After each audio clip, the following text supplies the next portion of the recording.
déjà pour commencer, pouvez-vous décrire votre enfance? Alors, je suis née à Paris, en France, et j'ai vécu jusqu'à l'âge de 28 ans en France, et j'ai déjà déménagé ici à 30 ans. Et depuis l'âge de 30 ans, j'habite à San Francisco. Ok. Et pourquoi avez-vous déménagé à San Francisco? Je suis venue en 1984 en tant que fille au père pour apprendre l'anglais, améliorer mon anglais. Et j'ai rencontré mon premier mari au College of Marine en prenant des cours d'anglais. Nous sommes restés ensemble un an ici et j'ai redéménagé en France. Nous sommes restés 2 ans à faire le voyage tous les week-ends entre la Suisse et la France. Et finalement, nous sommes revenus ici après 5 ans pour définitivement habiter aux États-Unis.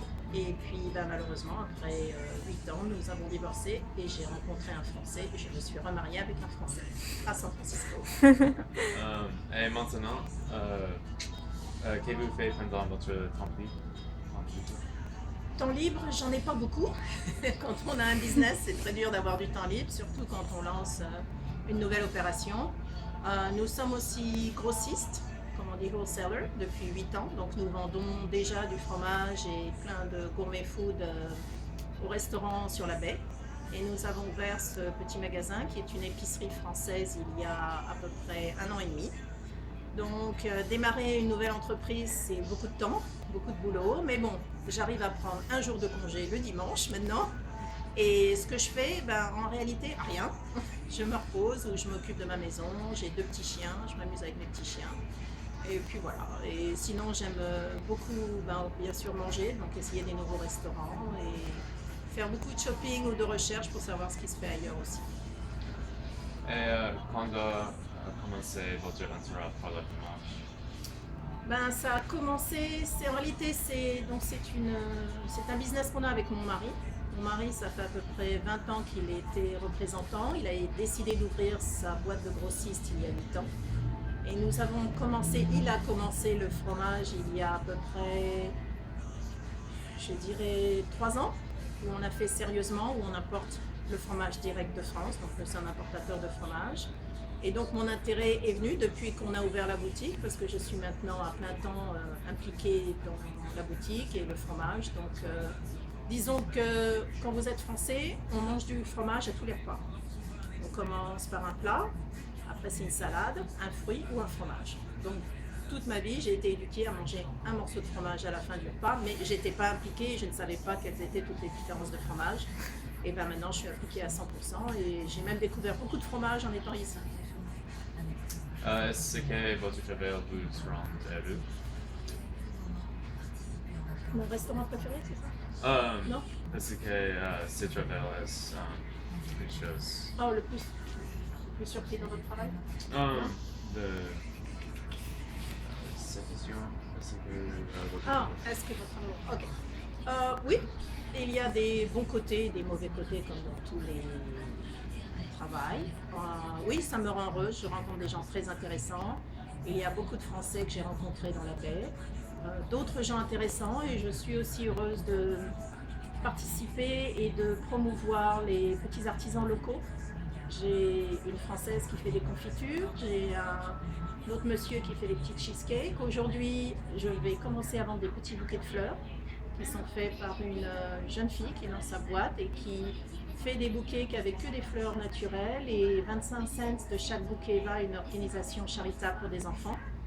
Et j'aime beaucoup aussi promouvoir des gens locaux qui font des produits qui sont vraiment extraordinaires. Donc oui, ça me rend heureuse. Il y a des jours où je ne suis pas heureuse du tout, mais bon, comme dans tous les travails, il y a toujours des bons et des mauvais côtés. Et par quoi êtes-vous le plus surprise dans votre travail? Je dirais qu'en règle générale, et j'ai de la chance, on vient de démarrer à Hayes Valley, qui est un quartier qui change beaucoup, qui devient, comme par hasard, un petit quartier gourmet. Il y a aussi un petit restaurant espagnol un petit magasin qui vend que des produits espagnols qui s'est ouvert il n'y a pas longtemps. En face de chez nous, il va y avoir une chef pâtissière qui va faire des pâtisseries d'Autriche, Allemagne. Et ce qui me surprend, c'est la gentillesse des gens. Les gens sont vraiment, surtout ceux du quartier, sont vraiment très très accueillants, très ouverts, ils vous parlent, ils viennent faire du shopping, ils sont contents d'aider les petits magasins locaux. Donc je dirais que je suis agréablement surprise par la gentillesse des gens. Et quelles sont les différences entre les fromages américains et français?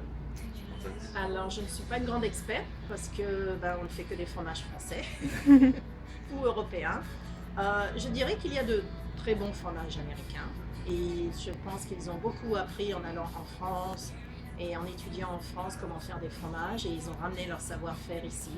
Donc je dirais que parfois ce serait plutôt la différence de lait qui fait la différence entre les fromages français et les fromages américains. Mais je ne dirais pas que les fromages américains sont mauvais parce que c'est pas vrai parce qu'il y en a des très bons.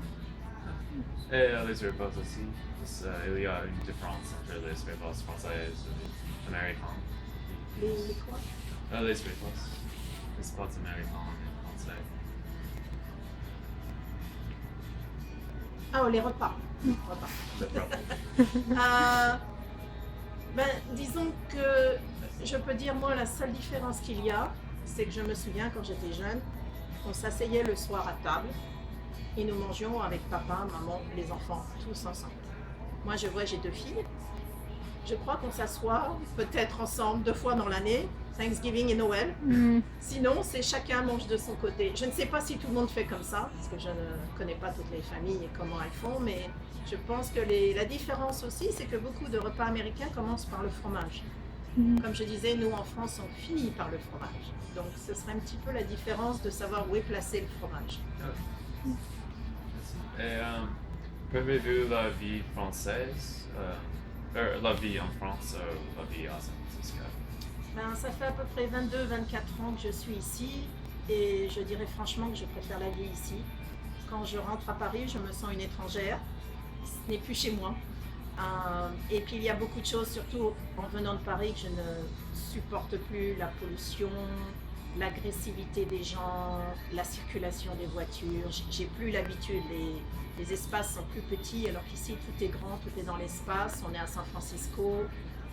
L'air n'est pas pollué, les gens sont agréables, donc je dirais que je préfère la vie à San Francisco.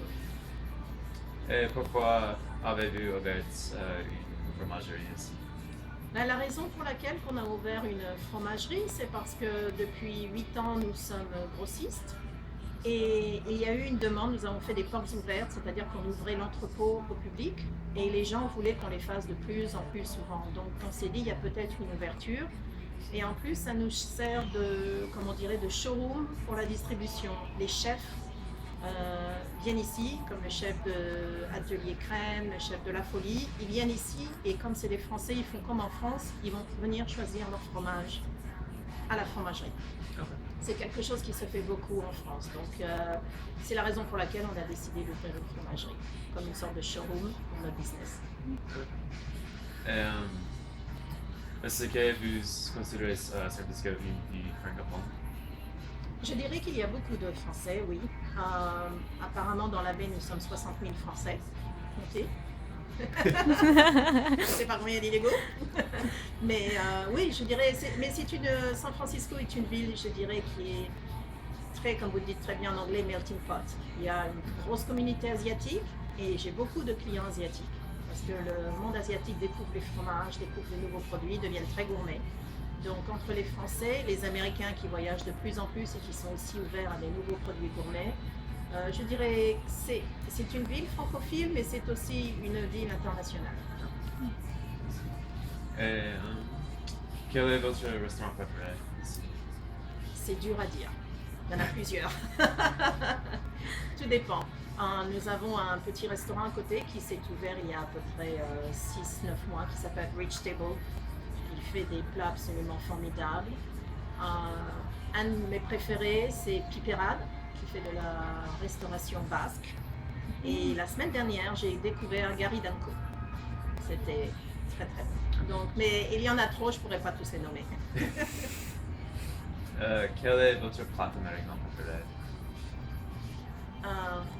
Le classique, le cheeseburger. Moi aussi. Et avec les fromages, quelle est la meilleure vie à l'époque pour vous? Alors, comme je vous ai dit avant, malheureusement, je suis française, mais j'aime pas le vin. Donc, mais il y a des vins qui vont très bien aussi sucrés, que j'aime, qui vont très bien avec les fromages, comme le Sancerre va très bien avec les fromages de chèvre. Donc, je dirais pour moi, ce serait le Sancerre ou le Champagne. Et la dernière question. Comment est-ce que vous conservez votre identité française? Je pense que oui. Je pense que la culture et l'identité française est quelque chose qu'on ne peut pas changer. Il y a toujours un petit côté de moi qui est devenu américain, et je dirais plutôt du côté discipline et patience, que j'ai développé ici, que je n'avais pas avant. Mais ma petite identité française, je crois que je l'aurai toujours, soit à point de vue vestimentaire ou même parfois réaction. On est parfois très impatient, mais même si je travaille dessus, je crois que je resterai toujours française. C'est top. Merci beaucoup. Merci Merci. beaucoup. Au revoir.